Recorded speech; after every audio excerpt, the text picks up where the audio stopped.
السلام علیکم ورحمۃ اللہ وبرکاتہ۔ الحمد للہ رب العالمین والعاقبۃ للمتقین والصلاة والسلام علی اشرف الانبیاء والمرسلین نبینا محمد وعلی آلہ وصحبہ اجمعین وبعد۔ اعوذ باللہ من الشیطان الرجیم۔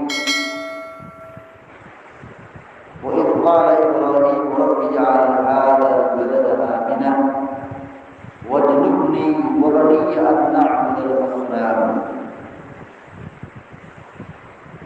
13واں پارہ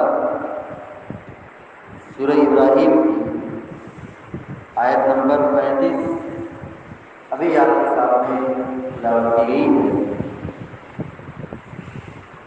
جس میں اللہ رب العالمین نے سیدنا ابراہیم علیہ السلام کی ایک دعا کا ذکر کیا ہے۔ وہ دعا یہ ہے: اپنی اولاد کی فکر کرنا، اپنی اولاد کی دینی فکر کرنا۔ عام طور پر ہر ماں باپ دنیا کی فکر کرتے ہیں اور فکر کرنا چاہیے، لیکن دنیا کی فکر سے کہیں زیادہ ان کی دین کی فکر ہونی چاہیے کہ اس بچے کے اندر یا میری اولاد کے اندر دینداری کیسے پیدا ہو، ایمان کیسے جاگے، اسلام پر کیسے یہ ثابت قدم رہے، شرک اور بدعت سے بچے کیسے۔ ان سب چیزوں کی فکر ہر ماں باپ کو سب سے زیادہ ہونا چاہیے۔ سیدنا ابراہیم علیہ السلام نے جو اللہ رب العالمین دعائیں کی تھی، ان دعاؤں میں سے ایک بڑی دعا یہ بھی تھی، اللہ رب العالمین کہتا ہے وَإِذْ قَالَ إِبْرَاهِيمُ رَبِّ اجْعَلْ هَٰذَا الْبَلَدَ آمِنًا۔ ابراہیم علیہ السلام نے جب یہ کہا کہ اے میرے رب، تو اس شہر کو امن والا بنا دے، یعنی مکہ میں جب آپ آباد ہوئے، اپنے بال بچوں کو چھوڑا، خانہ کعبہ کی تعمیر کی، اس وقت مکہ کی کنڈیشن کیا تھی ہم سمجھ سکتے ہیں۔ ابراہیم علیہ السلام یہ پہلے شخص ہیں جن کی وجہ سے یہ مکہ آباد ہوا ہے۔ سیدنا ابراہیم علیہ السلام نے یہ دعا کی کہ اے اللہ اس شہر کو امن والا بنا دے، یہاں پہ امن ہو، امان ہو، یا دنگا فساد نہ ہو، مار پیٹ نہ ہو، خون خرابہ نہ ہو، امن ہو، اس شہر کو امن والا بنا دے۔ ابراہیم علیہ السلام کی دعا کا یہ اثر نکلا، اللہ رب العالمین نے آپ کی اس دعا کو قبول کیا، مکہ کو بلد حرام قرار دیا، حرمت والا شہر ہے، امن والا شہر ہے۔ اللہ تعالیٰ کہتا ہے وَمَنْ دَخَلَهُ كَانَ آمِنًا، جو یہاں داخل ہو جائے وہ امن بھی ہوگا۔ ذہنی اعتبار سے بھی اگر دیکھا جائے، مشاہدہ کیا جائے، آدمی حرم سے دور ہو، حرم میں داخل ہو جائے، مکہ میں داخل ہو جائے، مسجد حرام میں داخل ہو جائے، اسے قلبی سکون ملتا ہے، ذہنی سکون ملتا ہے، بہت آرام اس کو پہنچتا ہے۔ اور اس کے بعد ابراہیم علیہ السلام نے ایک دعا یہ کی وَاجْنُبْنِي وَبَنِيَّ أَن نَّعْبُدَ الْأَصْنَامَ، اے اللہ تو مجھ کو اور میری اولاد کو بتوں کی عبادت سے بچا۔ یہ ہے دعا، وَاجْنُبْنِي وَبَنِيَّ أَن نَّعْبُدَ الْأَصْنَامَ، اے میرے رب تو مجھ کو بھی بچا اور میری اولاد کو بھی بچا۔ کس بات سے بچا؟ ان نعبد الاصنام، کہ ہم بتوں کی عبادت کریں۔ اپنے بارے میں، اپنی اولاد کے بارے میں کس بات کی فکر کر رہے ہیں کہ ہم توحید پر قائم رہیں، اسلام پر قائم رہیں۔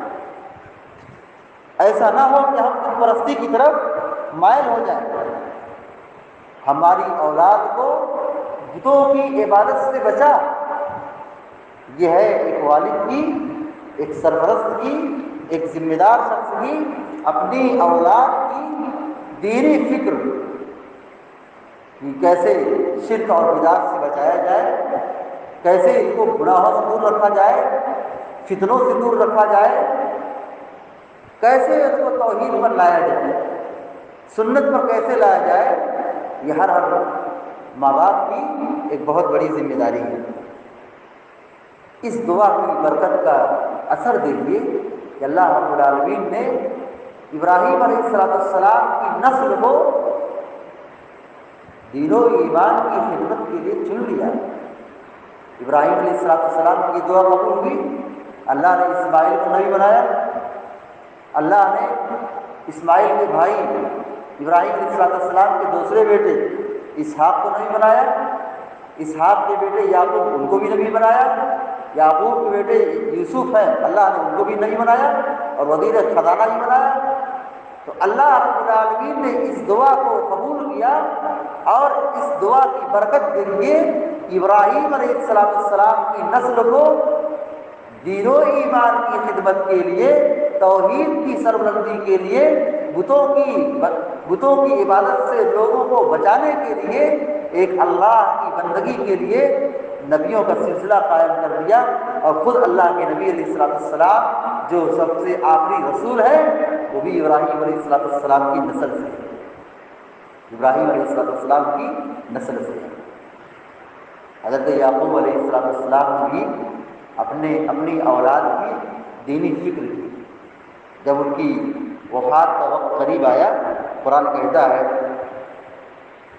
ام کنتم شہداء اذ حضر یعقوب الموت اذ قال لبنیہ ما تعبدون من بعدی قالوا نعبد الہک وإلہ آبائک ابراہیم واسماعیل واسحاق الہا واحدا ونحن له مسلمون۔ اللہ رب العالمین کہتا ہے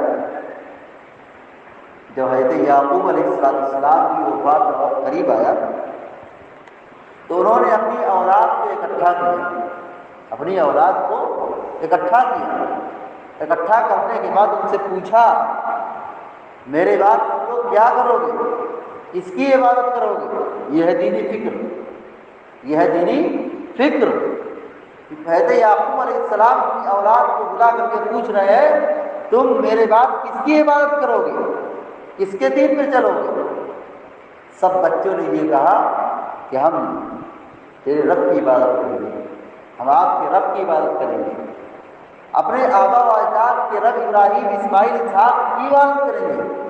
یعنی جو ابراہیم اسحاق اور یعقوب کا رب تھا وہ ہمارا بھی رب ہے، جیسے ہماری خاندان ہمارے آبا و اجداد انبیاء تھے، انہوں نے اللہ کی بندگی کی، ہم بھی اللہ رب العالمین کی بندگی کریں گے اور ہم اسلام ہی پہ مریں گے، ہم اسلام پر ہی قائم رہیں گے، ہم مسلمان رہیں گے، اسلام پر قائم رہیں گے۔ تو یہاں پر بتلانا مقصود ہے کہ حضرت یعقوب علیہ السلام نے بھی اپنی اولاد کی دینی فکر کی۔ ضرورت ہے کہ ہر شخص اپنی اولاد کی دینی فکر کرے اور ان کو دین سکھانے کی اور دین پر لانے کی بھرپور کوشش کرے۔ آج صورتحال یہ ہے کتنے ایسے مسلمان ہیں، نام تو مسلمان اسلام کا ہے لیکن ان کے بیٹے غیر مسلموں سے شادی کرتے ہیں۔ کتنے ایسے مسلمان ہیں، کتنے ایسے نوجوان ہیں جو جا کر کے مورتی دھلتے ہیں، رواداری کے نام پر، خدمت خلق کے نام پر جا کے مورتی اٹھاتے ہیں، جا کر کے مردہ جلاتے ہیں۔ یہ اسلام نہیں ہے، یہ اسلامی فکر نہیں ہے۔ ہر شخص اپنی اولاد کی دینی فکر کرے، ان کے مستقبل کے بارے میں سوچے، اپنے بعد جانے کے بارے میں سوچے کہ ہماری اولاد مجھ پر قائم رہے گی،